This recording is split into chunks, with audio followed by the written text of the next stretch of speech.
Welcome to The Cool Down, a Bailiwick Express podcast where we meet the people making the sports headlines. Hello, I'm Nick Mann, and this week's episode is a two-parter, and it's all about cricket. First up, Guernsey's Women's Player of the Year Claire Jennings and head coach Ben Ferbrache join me to talk about this season and how the women's side of the game is developing. And in the second part of our podcast, Ben puts on his hat as pathway manager and explains the thinking behind a new programme for under-9s starting next week and how that feeds into the wider game. I begin by asking Claire how it felt to pick up that award. Genuinely surprised, having had a great time in Austria and performed. I couldn't have asked to perform better, if I'm really honest, but I've had a season plagued with injury, starting right at the beginning. Back in May we went to Taunton, I tore a stomach muscle, couldn't play for a few weeks, which was really frustrating.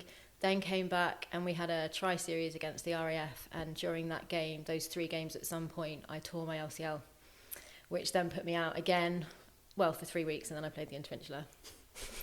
And then I was very good and disciplined, and I really rested so that I could actually travel to Austria and be able to be up for selection and then participate in that. So yeah, I was genuinely surprised. It hadn't been the most active season on my part in terms of being able to perform with the team. However, I do know that I committed myself, so I was at every training session regardless of the fact I couldn't necessarily participate. I did all the fitness work that all the girls did, and Nikki, who's been working on fitness with us, just adapted what I could do so that I could still join in. So yeah, I guess having my commitment recognised is quite a nice feeling. I guess that's got to be really important when you are injured and you're in a team environment to stay in that team environment, not just slink off into your own little world. Yeah, I think absolutely. There's so much you can do. I mean, I've umpired friendly fixtures down on the KG5, like when the girls have had a training session, I've umpired, which actually I've learned some of the more basic rules of cricket that maybe I wasn't quite so sure on. And there's been other things. I did a little bit of team management in Taunton with a stopwatch, which, I think it was just good to be involved in a slightly different way. I wasn't able to physically take part, but I was able to participate in other ways, which is what we'd encourage the children in school to do as well. If they can't do PE for whatever reason, we do encourage them to still be part of that session. And that's basically what I did. If I take you right back now, when did you start with cricket? Blimey. Over 10 years ago, and it was on the back of a poster that I saw advertised in what was then the Indoor Cricket Centre down at the Hoogte Pommier. And I was playing indoor nets, actually. Netball's always been my sport, and there was a poster up and a couple of the girls said, anyone fancy giving it a go? And I said, yeah, all right then. And it kind of just has gone from there, really. The girls I originally started going to the cricket sessions with dropped out. I kept going and discovered that actually I could bowl, I can throw and I can catch. Maybe not the strongest batter on the team, but, working on it. And just fell in love with it, really. I guess it's got to be nice sometimes transitioning sports, because you're learning new skills, or there's some transferable skills, but you're learning new things as well. Yeah, absolutely. And it's not a sport that I'd grown up with or grown up around. So grew up around softball, so I did play a bit of softball in my teenage years. But cricket wasn't something I ever really did at school either, primary or secondary. To pick it up quite so late in life, if you like, has been interesting, but really good fun. And what if you were to sum it up maybe a little bit, but what is it about cricket that keeps you driven and keeps you involved? Definitely at the moment within our squad is the different characters, personalities, and the sort of the team banter that we have. And it is banter, it is still good-natured, everyone's laughing and joking. I think it's the fact that it is about your own individual performance as much as it is about the team performance. I know I've got a role to play, and if I don't play my role, it makes the role of everyone else slightly more tricky and harder. I think it's the combination of both. It is a team sport, but it's also quite individual as well. And I think maybe that's what it is. That's what drives me to sort of work harder, because I know I've got to do well for the team to do well. And in the years that you've been involved now, I'm guessing cricket, and women's cricket in particular, has developed in different ways. So could you take us through how that's happened as well? So it's actually the bulk of the group of girls that we've got at the moment are still the girls that sort of were there when I first started playing. Some of them have dropped off, whether they've become injured or they've just taken up other interests. And then there's a lot of girls that have come through now from the younger age groups, and there's some girls that have played with us, came to Austria, who have come through sort of the youth development program as well. So they've played right down early on, and then they've either stayed in the game and then come right the way through to the women's setup, or they've taken a break and then they've come back to the women's setup after. I think the GCB guys have gone into school and sort of reignited that enjoyment of the game, if you like. So it has changed slightly. There's definitely a wide age range, I think it's fair to say, in our squad. I think the youngest is 16 and the oldest is in her 60s, should we say. So, you know, there is a vast range of ages in our squad, and it is a game that anybody can participate in. We are working on our fitness at the moment, because if we're going to go away and play international fixtures, we have to be able to sustain that for, you know, over 2 days, 3 or 4 games. That is quite physically tiring on the body. So yeah, it's it has grown, it's developed, and we're still trying to grow it and develop it now. And I guess some of that has been, you mentioned being away in Austria, wasn't there? How was that experience?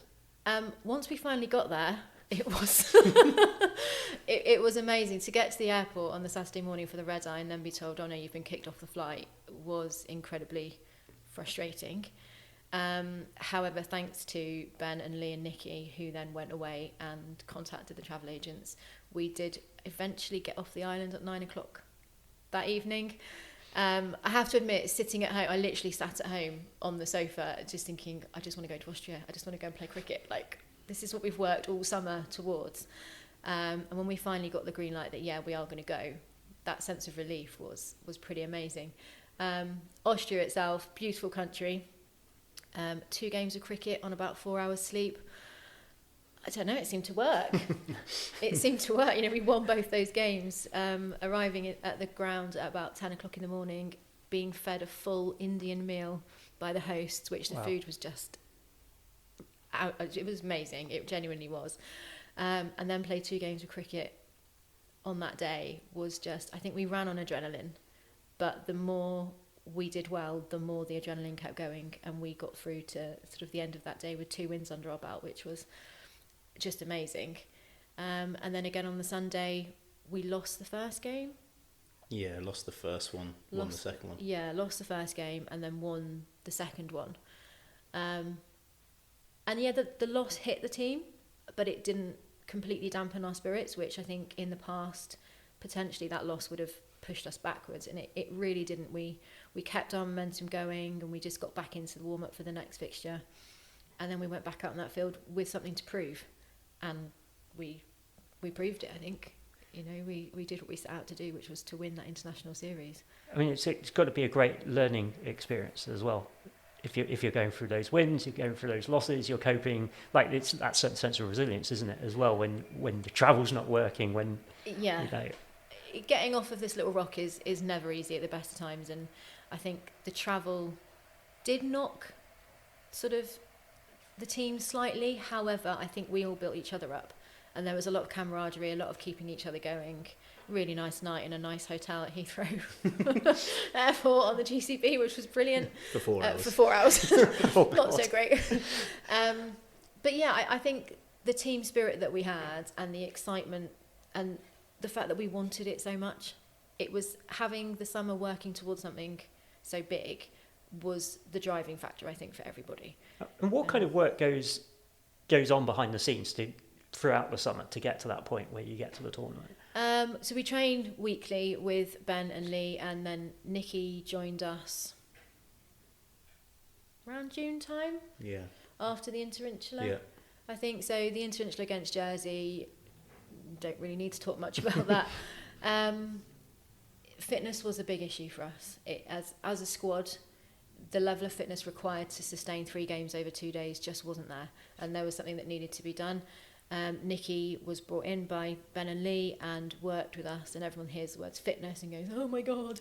But actually, it was not just about running, it was about mobility, it was about being able to get down to the ground to pick up that ball, taking away that reliance of using our feet to stop the ball. So there's been a lot of fitness work going on, and not only the sessions that Nikki's done, but even through the summer months, some of the girls were getting up at 6 o'clock on a Thursday morning and meeting up to go and run through one of the sessions Nikki had done with us, so that they were also doing extra things. A lot of the girls have upped the time that they've spent on their own fitness as well. So whether that's in the gym or the pool, or they've gone out for a run or joined Couch to 5K, everyone's done something to try and improve their own fitness, because that was a big factor for us.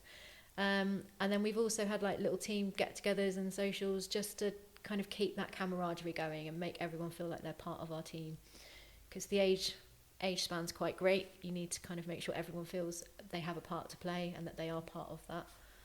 So, I mean, I guess it's also a bit of a lesson in when you've got a target on the horizon, how everyone will up their levels to work towards that. Yeah, absolutely. And already there's sort of things in the pipeline for next season.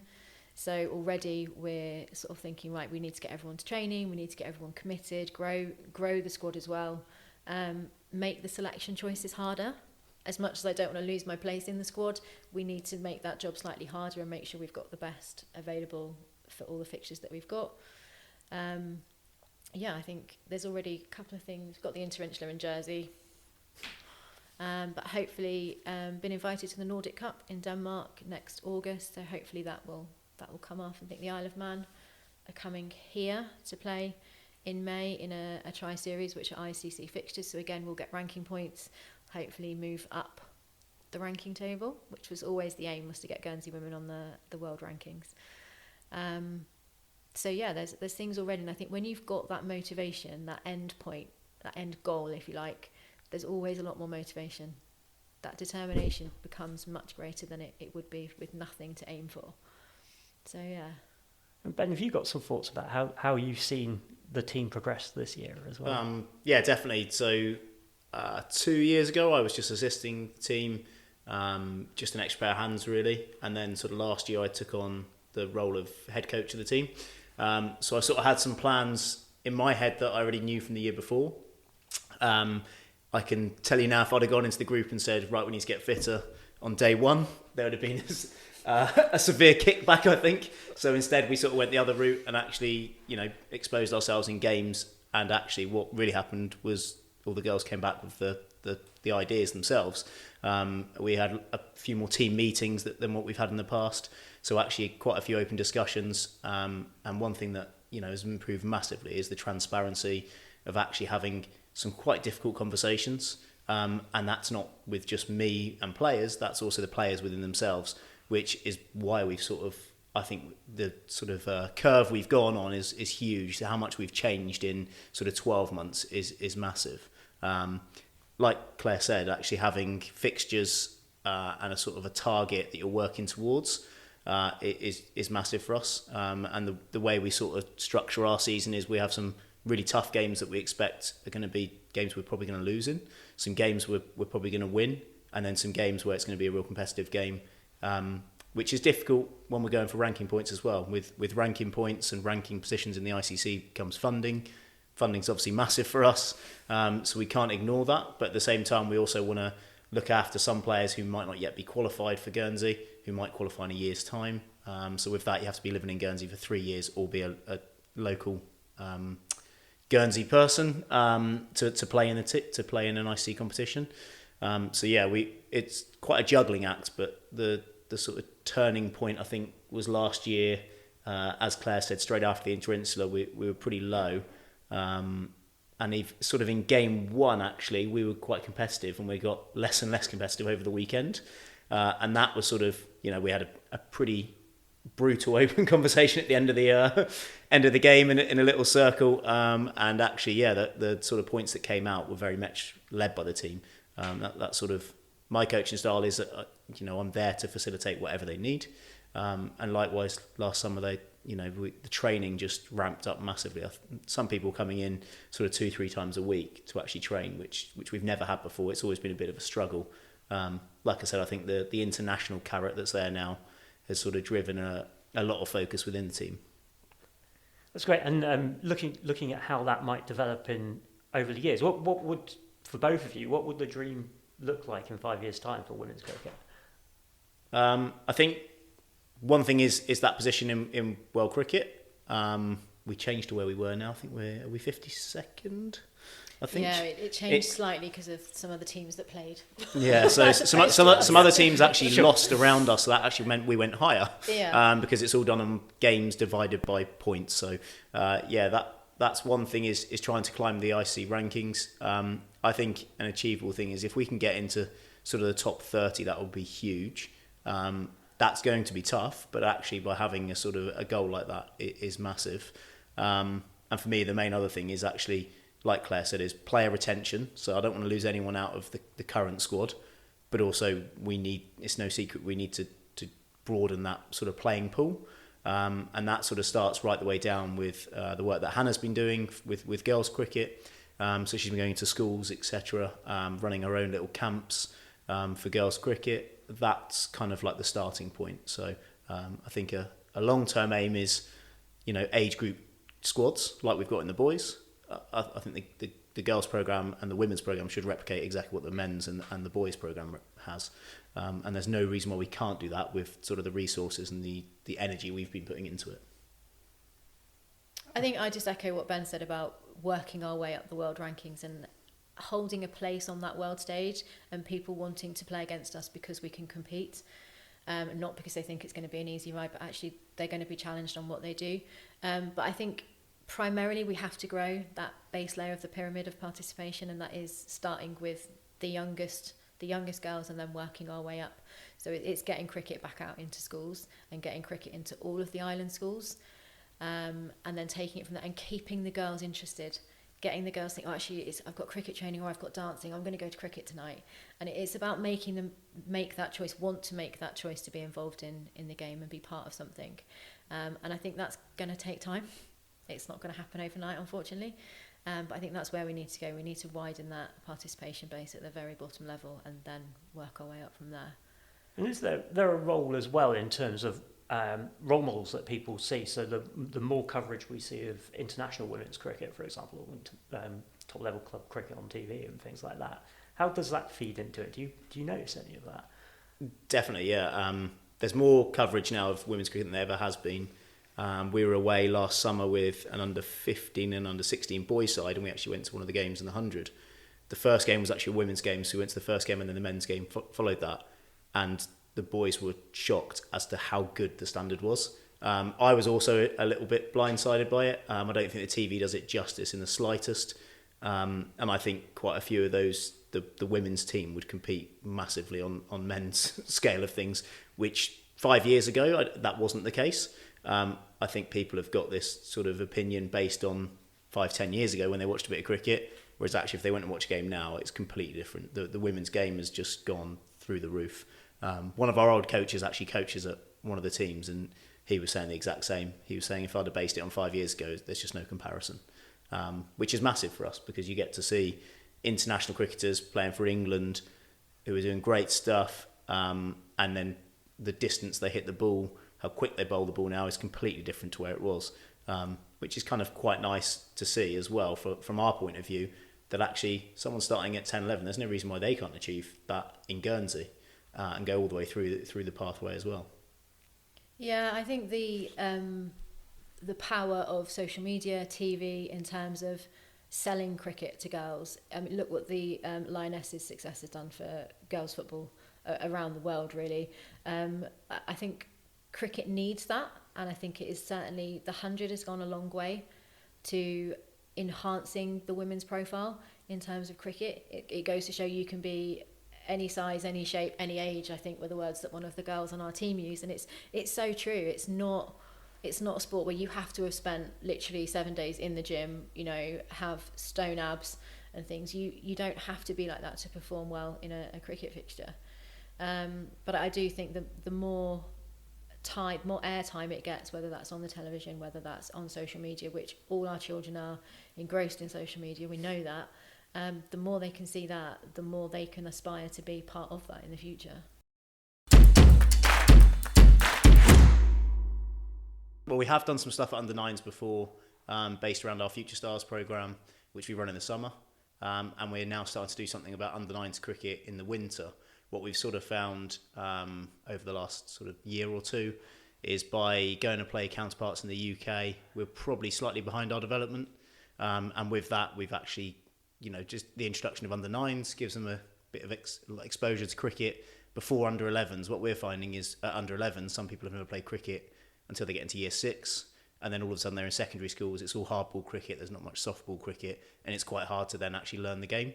So yeah, the under-9s has come about, and we decided to launch a sort of a 5-week block before Christmas. And no doubt we'll be doing that after Christmas as well. And what kind of thing is on offer? So there's 2 different sessions. There's one at Elizabeth College, which is on Thursdays. That is at 4:15 till 5:15. And then there is one at Beaucamp as well on the same evenings from 5 till 6. We decided to go across 2 venues just because it might be easier for some people to get to one or the other. The exact same content will be delivered across the 2. And it's really, a starting point, getting into cricket, and then also trying to move into, the batting, bowling, fielding aspects of cricket as well, rather than just a first sort of glimpse at cricket. Yeah, so if a child turns up, could you just take me through what the few hours they'd be doing? Yeah, so basically each week we'll have a bit of a theme running. We usually start with batting. It's kind of the fun bit where you get to hit a ball quite hard. It will be mostly to start off with tennis balls, soft bats, and actually having a go. And then when they're ready to progress, we'll go on to hardball stuff with a proper cricket bat. Touch on grips, stance, backlift, all that sort of stuff, the basics of cricket, but very much, let the kids get on, have a go, have a play, and very sort of game-based orientated. So it's going to be quite fun rather than it being a massive learning thing. And I guess enjoyment at that age is important as well. Yeah, definitely. I think that's kind of what we've learned is games are so much more fun than sort of training and trying to hone a skill, if you like. And actually at that age, you learn quite a lot from games. It's surprising how much, if you give a child a constraint, they sort of learn on the go as well and work out how to hit the ball in certain areas by literally giving them not much more than just the ball and a bat. So yeah, it's quite interesting. And how does this feed through as well into sort of talk about pathways and development as you go up through the sport? So yeah, so we've, again, for the first time, we've actually split our age groups into 2 sessions per age group. So we've done that for this first time this winter. So we got to under 11s after under 9s, and we do sort of every 2 years. So every 2 year groups, so year 7 and 8 go together in under 13s, years 9 and 10 under 15s, and then above that it's actually under 19s cricket. So we sort of 17s and 19s go together, and they train together. But yeah, we've sort of led that a little bit, so we can actually, grow the game a little bit. We realise our numbers probably need to be on the rise slightly more than what they are. They have risen over the last 4 years, but we still need to keep developing that. And then for us, coupled with that, is a big fixture programme in the summer. So every age group, we're looking to play at least sort of 10 games each, whereas in the past, we've actually ended up playing like 1 or 2 games. So going back to my point before, by learning from games, it's massively important. And that's not just only with the junior programme, that bleeds into the men's and women's stuff as well. So yeah, a big fixture programme on the sort of cusp next summer. And I guess some of this is about a long-term vision for the game as well. Yeah, definitely. I think it's no secret that we used to have lots and lots of cricket divisions, and they've sort of dwindled off a little bit. I think we're back up to 4 now, so we've got 4 divisions. We used to have 8. Our sort of thing is keeping people involved in the game. If they want to play for fun, great. If they want to play for Guernsey, great. If they want to play for England, even better. So all the way through, if they want to play at every sort of level of cricket, there is something on offer for them. That's brilliant. Right, appreciate your time. Thank you. Thank you. Cheers. That was the cool down. Thanks again for listening. Please like and subscribe for more. You can find all our sports news on gsy.bailiwickexpress.com and on all our social channels.